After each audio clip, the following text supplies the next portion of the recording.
inside another dimension, face battling barbarians and evil magic on a quest for adventure in a maze of monsters. Once you get into it, you'll never be the same. Hero Quest. Now, with 2 new adventure packs, the legend grows. Hi, welcome back to Night Brothers Hobbies. Today we're going to look at our final ogre, the Ogre Lord. This is the big bad boss of the Against the Ogre Horde expansion. And look at that weapon, look at that crown. They are looking very much the part of a lord with this regal yet brutal armor. Love that pauldron on the side. This is going to be super fun to do. We're going to use all of our knowledge from the ogres before into one awesome ogre. Alright, we're going to start off this ogre with his flesh. We're using Guilliman flesh, and we're going to give him that yellow, kind of sullen, soggy, gross ogre flesh that we've been doing way back in the first ogre videos. And that one, we start off with a flesh tone, and we build up that sickly, monstrous look. So we're going to go all around and hit his fleshy bits. He's got these cool little tribal markings, those scarification scars. Really sick, really awesome. They are going to stand out with these contrast paints that we're using, or whatever speed paints you got going on. Really going to stand out here. Lots of cool details. We're going to dry brush Wraithbone over that once it's dry, just to build up a little bit more of that contrast and texture so that we're not losing too much of it, because we are going to put another contrast right on top. So just go all around with that, hit all those fleshy bits, and we're doing this early because everything is white and it doesn't matter where we're getting that paint. Now, if you have a little pooling or smudging in areas like I do, on some of those flatter, broader areas, just go ahead and use a different brush and just paint it on instead of dry brushing. Then when you've finished all that, come in with your Yandin Yellow or any other yellow speed contrasty, whatever the junk you got. We're going to put that over top to tint him and stain him. And that's going to give him a like very fleshy kind of tint. You're going to see the red in the recesses. It's going to tint a lot of stuff while keeping him very yellowy, gross in the broader kind of overall skin tone. We have Black Templar here for his armor. Doing something different with the armor. We're going to go with a cheap and easy non-metallic metal. And so we're going to start off with that black base and then just build up with some dry brushing later on. I figured giving him a rougher, kind of rough wrought iron, cast iron kind of look would be really cool to that armor. And it also kind of matches the artwork where we've got a kind of dull looking blue-black metal going on. We're going to dry brush over that bold titanium white, just to give it a quick little once-over. There's going to be a lot of dry brushing in this guy to get us some texture and detail all around these big, broad surfaces. So just go around and hit all the metallics with just a little bit of dry brushing on top with that white. Then we're going to do all the fur. We're using Gorgrunta fur here for a more reddish, bright fur. That's going to give us a lot of color popping away, contrasting, lots of contrast in this video, but it's going to contrast against the more muted armor that he's got going on, and even stand out with the browns against his skin, because his skin is going to be so bright as well. This will be a nice middle tone. So just go around and get all those furry bits. He's got a big old cloak too, so do not forget about that. This big bear pelt claw, monster claw thing going on. Don't forget about that. He's got a lot of fur around him, so just go around and trim that up. Using snakebite leather for our regular leather action, it's going to stand out against that orangey tone of the fur with its more yellowish, standard brown look. It won't get lost among the mix. Now, I will admit there are some pieces like this little band on the inside of his wrist gauntlet thing that I chose to make brown just to break up some of the silhouettes.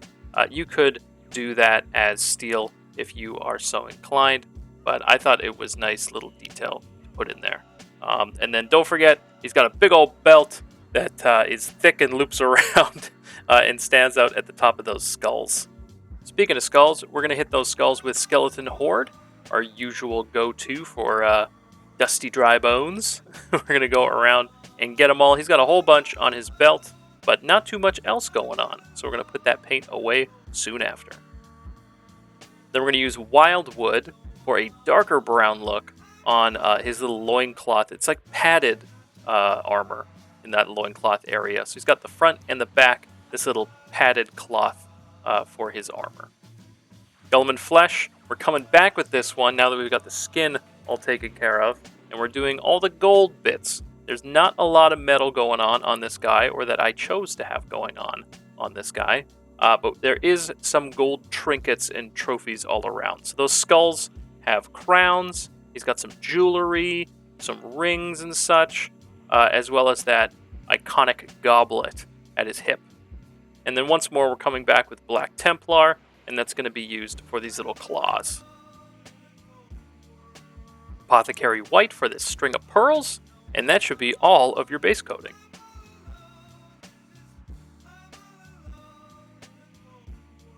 Alright, we're going to come in here and do our gold, our metallics. There's not a lot going on, so let's get it out of the way. So we're using Retributor Armor, my favorite gold, for the gold bits. And you can see I'm just covering the rings willy-nilly, not really caring too much about being in the lines, so to speak. We can and will fix that up later as we do something special for those gems. Reikland Flesh Shade Gloss, this is no longer available, so use any kind of flesh shade you want with a gloss coat on top or mixed in to give you the same effect here of blending in your gold with your quick shade underneath. You know, any edges or whatnot that you missed. It'll blend it all together and make it all shiny, as well as giving you some extra detail in those recesses. Now we're going to do gunmetal for the bolts. Like I said, there's not a lot of actual metal that I chose to do on this guy, so just these bolts and rivets and buttons that he's got around his armor. So on the leather straps and the skirting of his armor. Lots of stuff going on there. And then same thing, come back in here with Null Oil Gloss, or your dark tone with a gloss coat over top.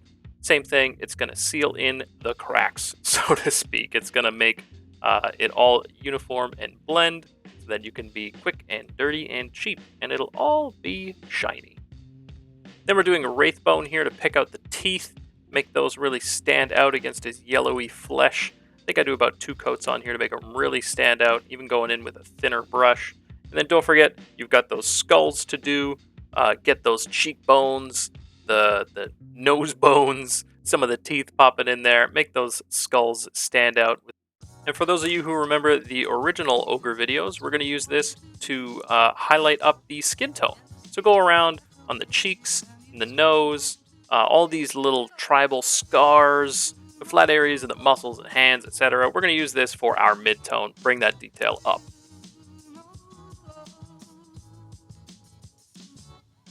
To kick off our extra details, you really don't have to do any of these extra steps with this armor, but I liked that blue look that the art had, and so I did a little bit of glazing with Drakenhof Nightshade to give myself a kind of dark blue look. It's going to tint the white dry brushing, it's going to tint that dark Templar underneath, and it's just going to give it a whole kind of cool blue look to that cast iron armor. And then continuing with that blue armor theme, I want to add to this armor. We're doing Fenrisian Gray just to dry brush a little bit of extra blue going in there across some of those surfaces. Try and match some of that look that I see in the concept art and the card art.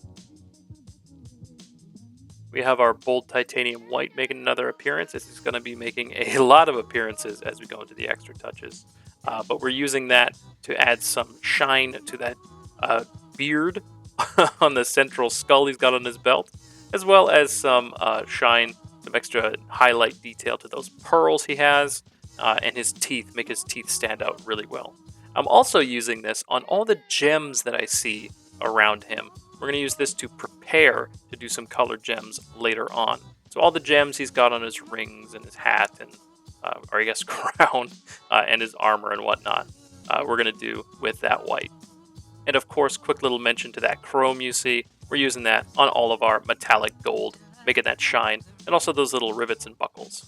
Now I'm speeding over here these colored gems. Just use any colors you want. I do have the colors included in the final paint list, but just use whatever you got. Make them colorful, make them stand out. This is your time to be creative. I just chose a blue, a green, and a red, and then went around with that bold titanium white, adding little shines and glints and edge highlights to the facets on the big old ring gems, as well as that pauldron gem and whatnot.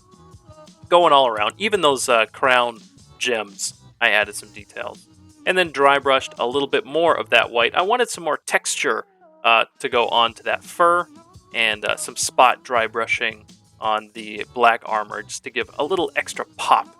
We're using Guilliman flesh here to add some rosiness to parts of the face, the lips, the hands, just to give the skin a little more pop, little extra details here. Give it a little more life to it, I guess. So the lips, I gave a couple more coats, and then the eyes and the nose and what have you. And then we do our basing like normal. Spray paint, texture paint, dry brush, wash, and a dry brush. That was a lot to go through at the end. Kind of a roller coaster of different effects going on to really make him stand out with those extra touches. But hey, we came to the finish line, and look at this guy. Really bright and colorful. He stands out so much. I really like the contrast. Man, saying that so much, but really, no other word to say it. He's got so much contrast between his armor and his skin. The skin to the fur and the leather and kind of the rough, savage royalty he's got going on. Really like how this came out. This is probably my favorite out of the ogre bosses, and just that yellow skin tone I really, really love for all my ogres. You can see here he's even got that little bald head of his is painted up, in case you didn't know. Yeah, so really happy with this. We have just two more videos left in Against the Ogre Horde. We're coming to the finish line. We have the Druid, which I'll pack the Wolf Companion alongside the Gendered Sculpt in the showcase there. And then it's just the furniture before we hit Jungles of Delthrak. So if you're excited for that, or you want to share what you're working on, let me know in the comments below. Give a like if you enjoyed what you saw. Subscribe if you haven't already. Check out the Patreon if you're interested. Special shout out to new patron Clinton Gilligan. Check my Twitch for games, and I'll see you next time. Bye-bye!